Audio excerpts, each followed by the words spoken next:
Thank you for joining us today on Innovation Nation, episode 5. Today I have Tim Flood with me. Tim, can you please introduce yourself? Hi, yeah, thank you for having me, Sarah. Thank you for giving me a reason to put on a collared shirt today. I work for Johnson Controls. My title is Program Manager. I'm a part of our Digital Solutions group, and it's kind of an exciting time to be at that particular company and that particular branch of the company. I'm originally from Maryland. I live in Washington, father of 2, and let's see, my history, I was in sales and sales management, got into kind of consulting in the analytics space, and kind of weaseled my way into smart buildings and the IoT field out of an abundance of interest in that, and found myself in a pretty fortuitous spot to maybe have something to offer to your podcast. Yeah, thank you so much, Tim. I'm so happy to have you today. And as we Thanks. both know, I used to work with JCI as well, so it's always nice having people back or interacting with some of the folks that still work there. And I am going to start with this. I would like you to share with us a little bit about what the Digital Solutions Group is and what they do. If you can share that, let's start there. Sure.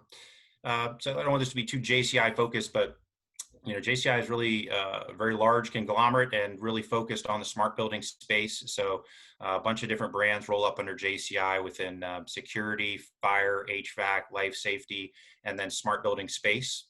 And we have a real renewed focus on kind of the digital piece of it. So not just the hardware and the operational technology, but the software and the data-driven kind of connections between these systems that really are what we consider kind of smart offices, buildings, environments. And so we've got a renewed focus. We just introduced something called Open Blue, which is a kind of an all-up ecosystem, more cohesive. Over time, we've had these kind of disparate digital offerings there that would kind of go along with the different hardware that we have out in the marketplace. And we're taking a more holistic view where there's different technologies that are really compatible with our different offerings and with each other as we try and elevate kind of the smart technology out there.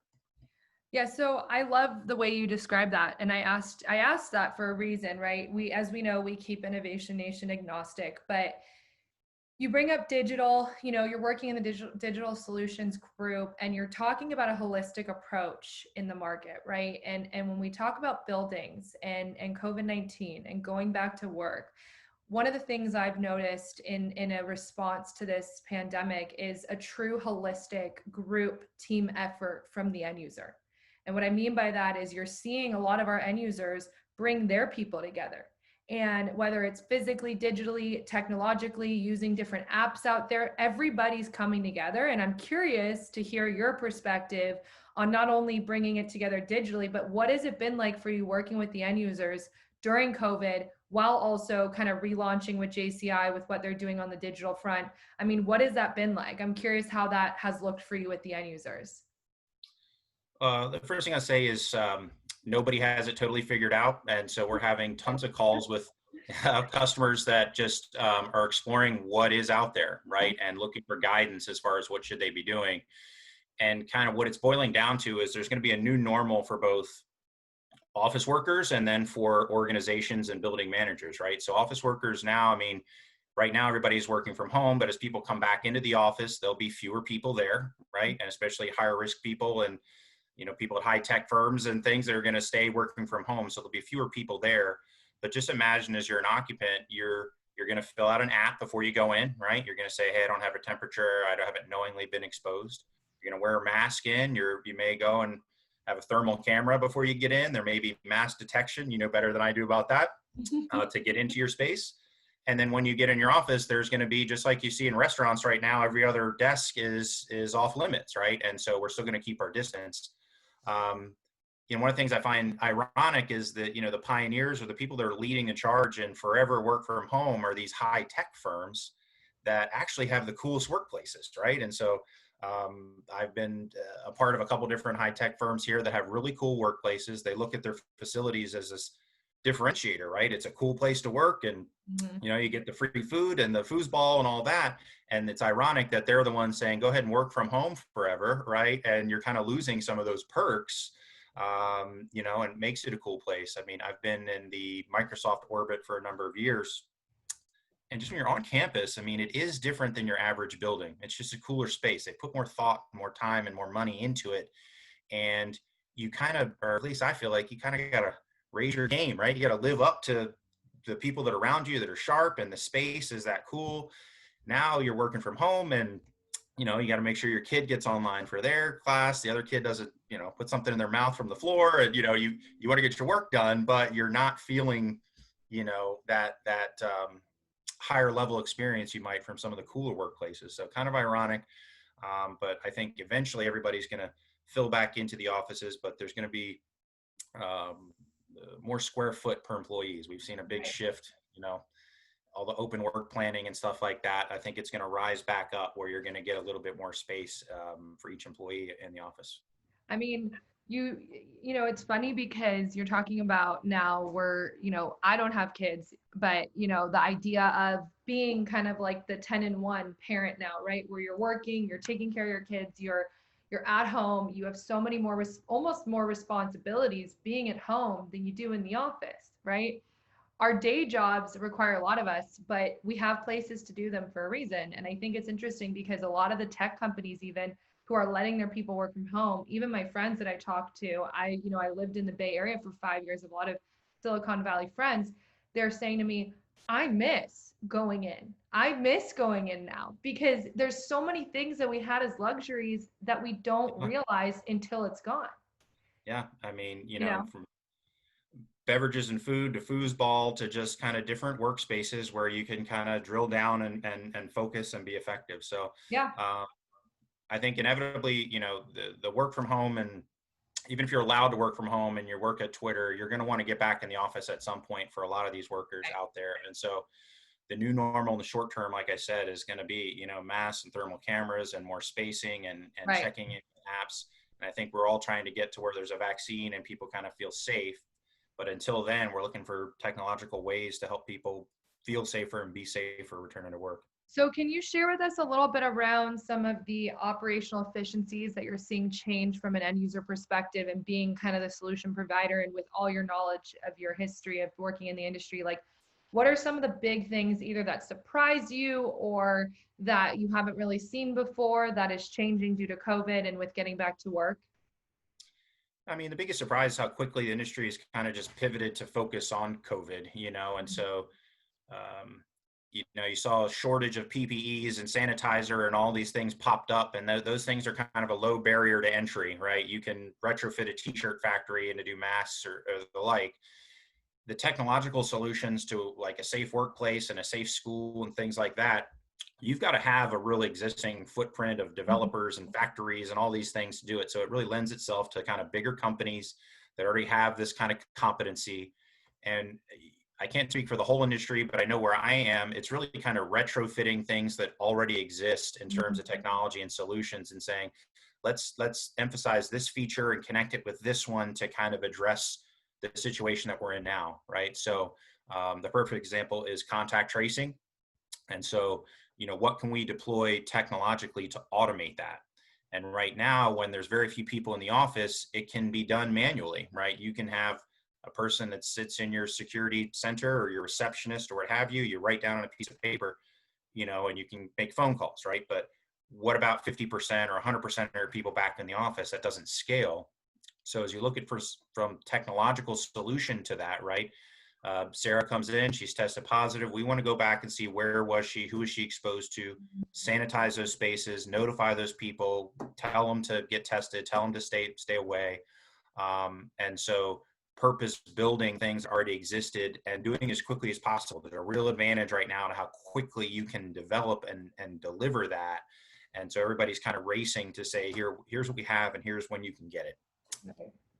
Well, so it's interesting you bring up a good point of existing buildings. What's your perspective been? Because a lot of the times what I've noticed and what I was noticing when I was still with JCI and helping with the COVID response, we were running into scenarios where a lot of the existing buildings didn't even have the right infrastructure in place, network, and the proper even types of cables, right, at the panel level. And how are we going to digitalize that if we don't even have the right infrastructure? I mean, security is kind of in a lot of ways a nice to have or an afterthought or a cost center, right? And so it's not where you pour your innovation dollars, right? And it's not like something that's going to make a difference whether some hot shot comes and works for you or not, right? It's kind of a necessary evil. And so what's changed now is organizations and building managers now have been given a little budget to go along with a mandate to say, look, we have to keep our building safe, or we're not going to rent the space, or we can't have our people come back. And so there is some budget there and some attention to it. And so building managers are saying, okay, what's available and will it work in my space? And then depending on your role, sometimes you dig into the real technical nitty gritty. And sometimes you say, well, can you help me check this box? Because my management says we have to have something to address this, right? Yeah. And so, I think the higher end buildings and the higher market cap companies are doing some different things. The lower end ones, in terms of budget or infrastructure, are going to have to, thermal cameras are a great illustration of this. You've got a few $100 thermal camera, and it's going to have a person that's going to actually sit there and scan you, and it's pretty much a fancy thermometer, right? Or you have these really high end ones that are certified and can be called health devices and integrate with your access control. So, if you have a high temperature, the door doesn't open for you and your badge, right? And so it runs the gamut, and some people have no choice but to go with the low end solution. Others are exploring what they can do on high end and where to deploy it and take advantage of, really what's out there. Yeah, I hear you.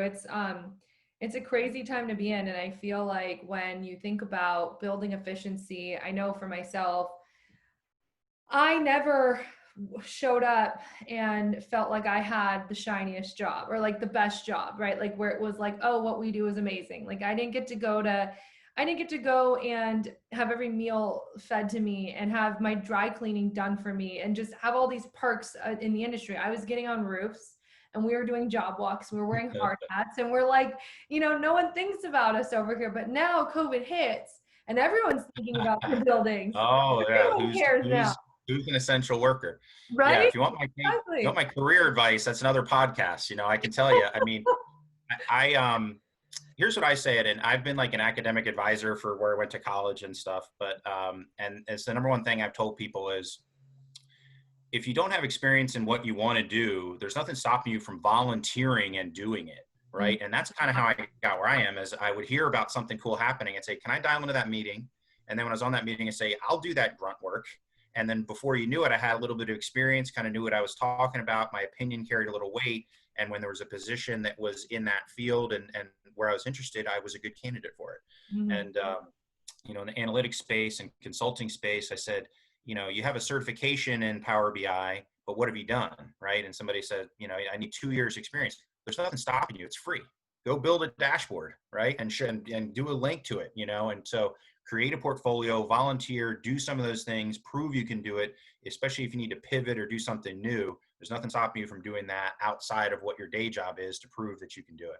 Yeah, I love that also because bonus advice for you. Well, I know I love it because it makes me think of a lot about like my time when I was still at my past company at JCI and when COVID had approached and everyone started just learning about it. And a lot of us like didn't actually know what was going on. We didn't realize how evil this really was going to be. And what was interesting, I noticed, especially being a company like Johnson Controls at the time, which I'm forever grateful for.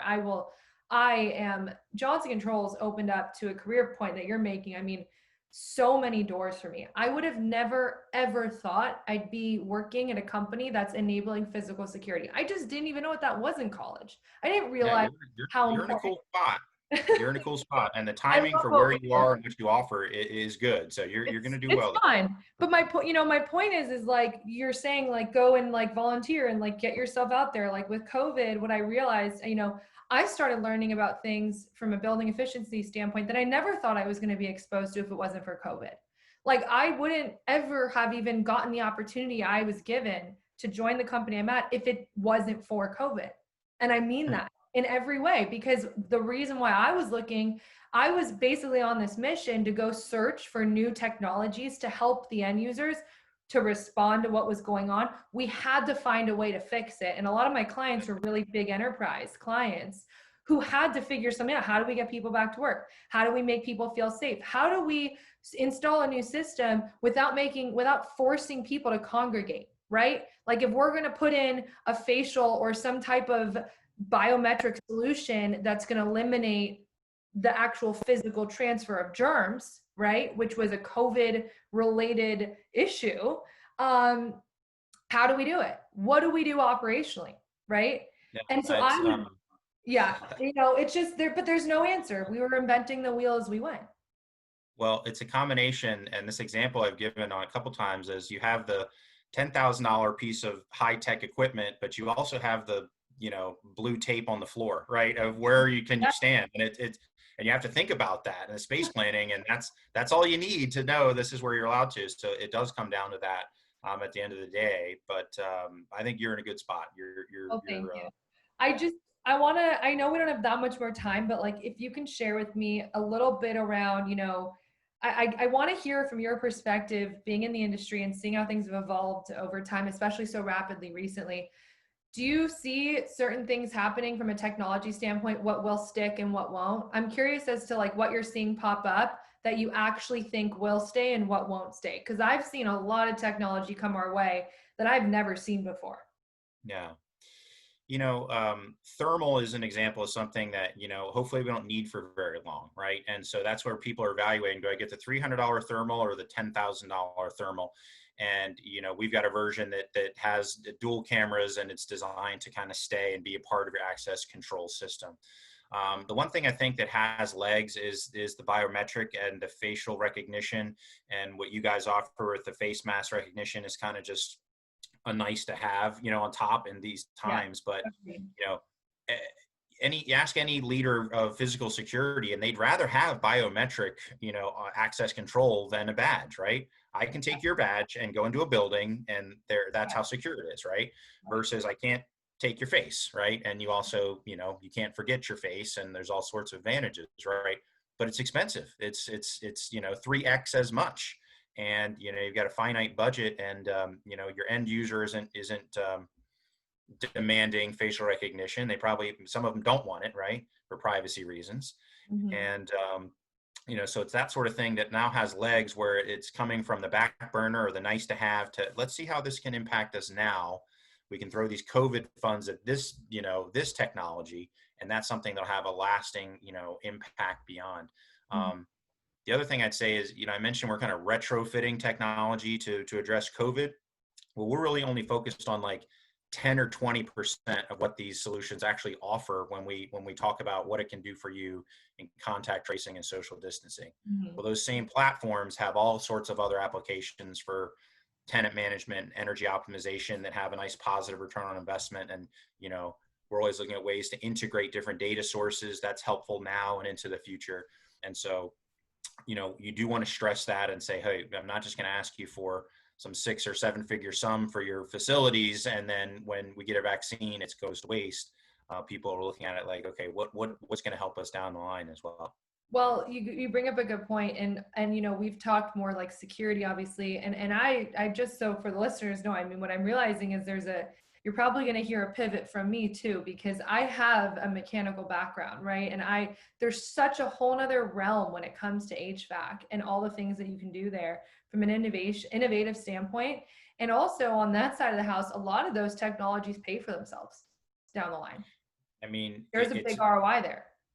So the HVAC, I mean, there's the filtration that's getting a new look. I mean, HVAC is the kind of the least sexy thing within smart buildings, right, that there is. But you spend a lot of money on HVAC between the energy to run it and then, keeping a temperature where you want it to be. And data can play a huge part in how much that ends up costing you long term. So if you can prevent, breakdowns, and you can keep temperatures at a range that are cost effective and things like that. So applying data and the smarts that we're working on, and some of it's that's out there, is the way to optimize it. Mm-hmm. And then the filtration is something that has never seen its day in the sun until now, where people ask you about particulates per million and all that good stuff. Yeah, it's true. I was starting to become, we were looking at IQ analyzers and air balancers and all these things that were always kind of just this commodity, and like what we just would, it was so standard.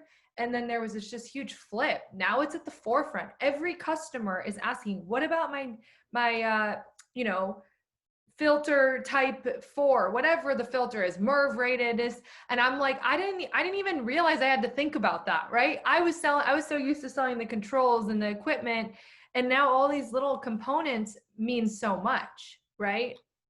If I'm being honest, where I've come up to speed on that is who to point you to that knows how to speak to that. I don't know. I don't know Yeah, all the ins and outs of it. I know that people are asking about it, and it's a part of that holistic solution. it is. Um, and that's as far as I can take That's it how with I am.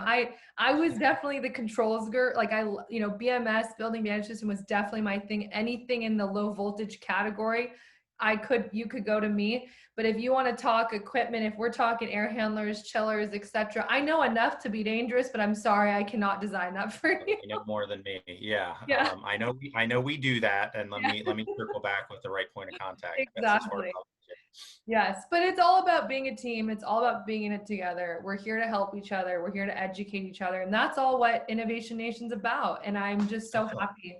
I'm happy you joined us, Tim. Thank you so much for coming on Well, thank today. you for having me, and I'm enjoying your podcast. I wish you success. If there's something Thank you. else that you need from me, just let me know. Thank you. And for those of you listening, if you want to meet Tim or chat with Tim, you'll find him on LinkedIn. We will put his link in the actual details so you can link in with him. He's a great thought leader. I really recommend that you all reach out. He has a huge background, lots of depth and knowledge. So thank you so much, Tim. I'm excited to hopefully have you again one day shortly.